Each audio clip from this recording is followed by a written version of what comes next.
This channel does not promote any violent, harmful, or illegal activities. All content provided by this channel is meant for an educational purpose only. শহরে বেআইনি parking আটকাতে অ্যাকশনে এবারে Lalbazar. No parking এ গাড়ি নিয়ে কড়া অবস্থান কলকাতা ট্রাফিক পুলিশের।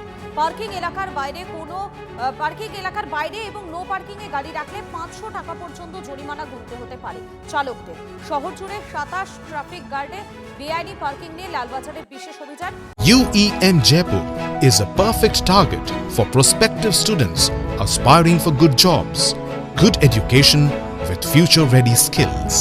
কলকাতা পুরসভা অনুমোদিত জোনের বাইরে পার্কিং করা যাবে না। অনুমোদন ছাড়া টাকার বিনিময়ে রাস্তায় পার্কিং করালে কড়া ব্যবস্থা। অনুমোদিত জোনে ওয়ান লাইন পার্কিং, কতটা জায়গা পার্কিং সেটা জানিয়ে রাখতে হবে ডিসপ্লে বোর্ডে পার্কিং ফি উল্লেখ করে দিতে হবে। পার্কিং কর্মীকে ইউনিফর্ম পরে থাকতে হবে। আমার urban development and municipal affairs থেকে আমরা আজকেই নোটিশ দিচ্ছি, রাস্তার দুপাশে পার্কিং অবৈধভাবে রাখা হয়। সারা পশ্চিমবঙ্গ জুড়ে যেদিকে পার্কিং সেখানেই গাড়ি থাকবে, যেদিকে পার্কিং করার কথা নয় সেদিকে কোনো গাড়ি থাকবে না। তাতে মানুষের সুবিধা হবে, মানুষের যাতায়াত করতে অনেক অসুবিধা হচ্ছে এই 15টা বছর আমরা দেখেছি। সুতরাং এই ইনস্ট্রাকশন আমাদের দপ্তর থেকে দেওয়া হয়েছে। নেক্সট যেটা দেওয়া হয়েছে সেটা হচ্ছে বিভিন্ন জায়গায় ফেক পার্কিং স্লিপ নিয়ে তৃণমূলের ক্যাডার এবং অন্যান্য মানুষ তারা টাকা তুলেছে। সেই রাজস্ব দপ্তরে আসেনি, সরকারের কাছে আসেনি। সুতরাং এই নোটিশ আজকে আমার দপ্তর থেকে দেওয়া হচ্ছে, যেখানে যেখানে এই ধরনের ফেক রসিদ দেখিয়ে টাকা তোলা হচ্ছে পার্কিংয়ে সেগুলো ইমিডিয়েটলি বন্ধ করা এবং একটা রেট চার্ট প্রত্যেকটা পার্কিং লটে রেট চার্ট দিয়ে দেওয়া হবে, যে যার মতো মনের মতো খুশি পার্কিং নিতে পারবে না। যেখানে পার্কিং আছে সরকারের আর স্বীকৃত সেখানেই পার্কিং করতে হবে।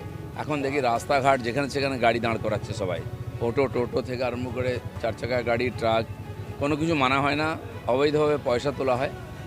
তাদের সাধারণ জনতারই অসুবিধা হয়। আমাদের এখানে রাস্তাঘাট কম, কলকাতা থেকে আরম্ভ করে গ্রামীণ শহরগুলোতেও ছোট রাস্তা থাকে, গাড়ি ঢুকবে তার জন্য নিশ্চিত সময় করা আছে, সেই সময়ে লোডিং আনলোডিং হবে, বাইরে থেকে মাল আসবে।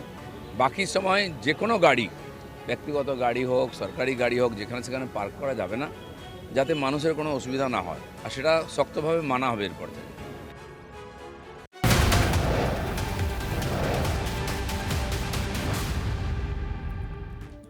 মন্ত্রী হওয়ার পর গাড়ির হুটার খুলে দিলেন অশোক কীর্তনিয়া। সাধারণ মানুষের মতো চলাফেরা করতে চান জানালেন মন্ত্রী। গাড়িতে লাল লাইট জ্বালিয়ে মানুষকে অস্বস্তিতে ফেলতে চান না জানালেন রাজ্যের খাদ্যমন্ত্রী। সাধারণত মন্ত্রী হলেই লাল লাইট জ্বালিয়ে, নীল লাইট জ্বালিয়ে, হুটার নিয়ে গাড়ি নিয়ে এগিয়ে যান মন্ত্রীরা, কিন্তু অশোক কীর্তনিয়া বনগাঁ উত্তরের বিধায়ক, তিনি খাদ্যমন্ত্রী হওয়ার পর তার গাড়ির সামনে থেকে হুটার সম্পূর্ণ খুলে দিয়েছেন। কেন এই হুটার খুলে দেওয়ার সিদ্ধান্ত? দেখুন, আমরা যে সংস্কৃতি থেকে এসেছি, আমরা যে শিক্ষায় শিক্ষিত, আজকে লাল লাইট চালিয়ে রাস্তায় গেলে বা হুটার লাগিয়ে গেলে আমজনতার সমস্যা হবে।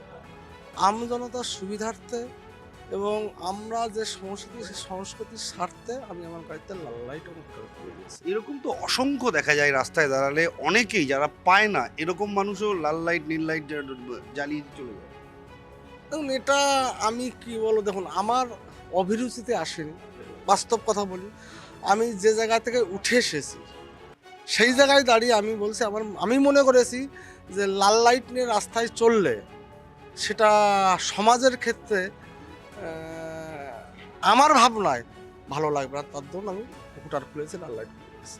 এরকমভাবে আপনার মতন যদি অনেকে খুলে দেয় সেটা তো ভালো, কিন্তু যারা মিস ইউজ করে, যাদের প্রয়োজন নেই, তারা লাল লাইট বা নীল লাইট জ্বালিয়ে যায়, তাদের জন্য সরকারের কাছে আপনার কি আবেদন? আমার আবেদন থাকবে এইটুকুনি বলবো, দেখুন পাবলিকের ডিস্টার্বেন্স করে কাউকে লাল লাইট বা নীল লাইট না দেয়াই ভালো। সমাজে একটা বার্তা দেওয়ার প্রয়োজন আছে। যদি এটা আমরা সবাই যারা মিনিস্টার আছি পশ্চিমবঙ্গে বা ভারতবর্ষে যারা মিনিস্টার আছি, সেটা যদি আমরা করতে পারি সমাজের ক্ষেত্রে একটা ভালো বার্তা দেব।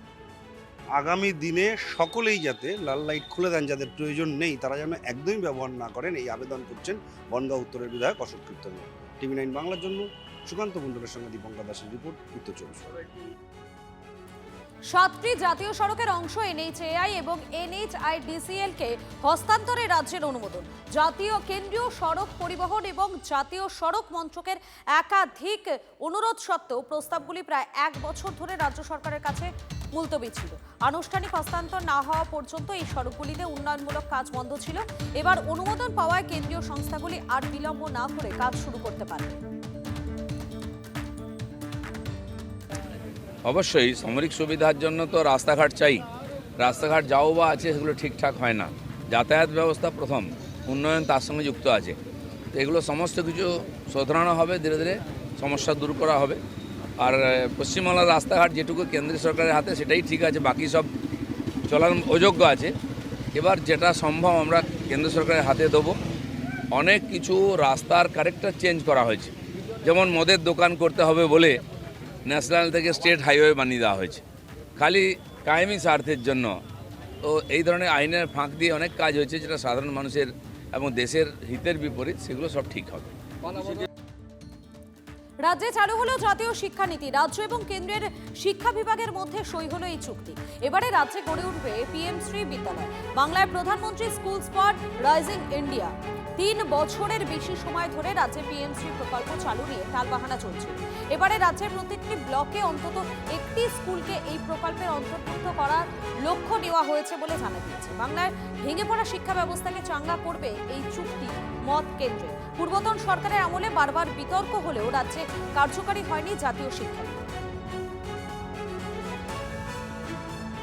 একদিকে যেমন PMC স্কুল চালু হচ্ছে এখানে, যার ফলে প্রচুর স্কুলগুলো, রাজ্য সরকারি স্কুল, তারা বিশেষ আর্থিক সহযোগিতা পাবে যাতে স্কুলগুলোকে আরও ভালো করা যায়।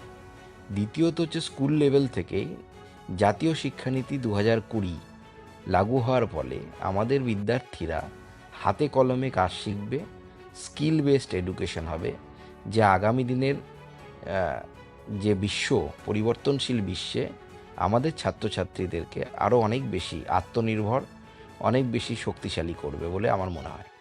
এবং এর ফলে আমাদের যে যুব সমাজকে আমরা তৈরি করছি, হিউম্যান রিসোর্স যাদেরকে আমরা তৈরি করছি স্কুলগুলোতে, তারা আগামী দিনে আরও বেশি জব মার্কেটের জন্য উপযুক্ত হয়ে তৈরি হবে।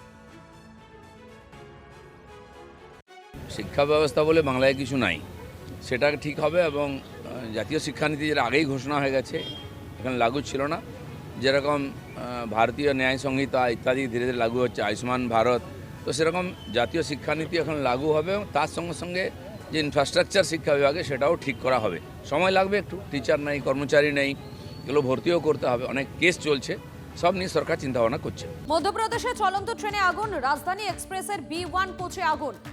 রতলামের কাছে দুর্ঘটনাটি ঘটে। তিরুবনন্তপুরম থেকে দিল্লি যাচ্ছিল ট্রেনটি। দেখতেই পাচ্ছেন কালো ধোঁয়ায় ঢেকে গিয়েছে পুরো এলাকা।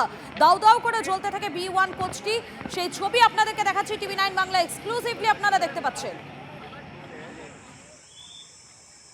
শান্ত রয়েছেন আমাদের প্রতিনিধি। শান্ত, এই মুহূর্তে লেটেস্ট আপডেট কি রয়েছে? এই যে আগুনের ঘটনা, তাতে হতাহতের কোনো খবর কি এখনো মিলেছে? দেখো, ঘটনায় কেউ হতাহত না হলেও প্যানিকের মূলত প্রত্যেকে অসুস্থ হয়ে পড়ে, মানে বেশ কয়েকজন অসুস্থ হয়ে পড়ে। যেহেতু এটা প্রিমিয়াম কোচ এবং B1 কোচ, স্বাভাবিকভাবেই এই কোচে বহু যাত্রী ছিলেন। মোট 68 জনকে উদ্ধার করা হয়েছে। পাশাপাশি তার লাগোয়া যে কোচ দুটো ছিল তার থেকেও যাত্রী উদ্ধার করা হয়েছে। তবে আজকে প্যানিকের কারণে তারা কিন্তু আতঙ্কিত হয়ে পড়েন, মূলত ছোটাছুটি শুরু করে দেন। ইতিমধ্যে 68 জনকে উদ্ধার করা হয়েছে। যারা যারা অসুস্থ হয়ে পড়েছে আতঙ্কের কারণে তাদেরকে হাসপাতালে নিয়ে যাওয়া হয়, ফার্স্ট এড দিয়ে তাদেরকে ছেড়ে দেওয়া হয়েছে। তবে কেন এই ধরনের ঘটনা ঘটলো তা কিন্তু খতিয়ে দেখতে তদন্ত কমিটি করা হয়েছে। যেহেতু রাজধানী এক্সপ্রেস দেশের অন্যতম প্রিমিয়াম ট্রেন, কি করে এই ধরনের ঘটনা ঘটলো, মূলত ব্যাটারি চার্জিং পয়েন্ট থেকে না এসি থেকে, এটাই মূলত খতিয়ে দেখা হচ্ছে। তিরুবনন্তপুর থেকে দিল্লি যাচ্ছিল রতলামের কাছে এই ঘটনা। এবং যেটা জানা যাচ্ছে যাত্রীদের তরফে যে প্রথমে ধোঁয়া বেরোতে দেখা যায়, আচমকা গলগল করে ধোঁয়া বেরোতে গিয়ে সেখান থেকে বড় আকার আগুন নিয়ে নেয়। এবং সেই কন্তে কিন্তু সবাই অনেকে গেট খুলে ঝাঁপ দেওয়ার চেষ্টা করে, কিন্তু ট্রেনটিকে এমার্জেন্সি ব্রেক কষে থামানো হয়। তারপর যাত্রীদের উদ্ধার করা হয়েছে। আপাতত কোনো হতাহতের ঘটনা নেই। এই ঘটনার তদন্ত শুরু করেছে কমিশনার অফ রেলওয়ে সেফটি। ধন্যবাদ তোমাকে।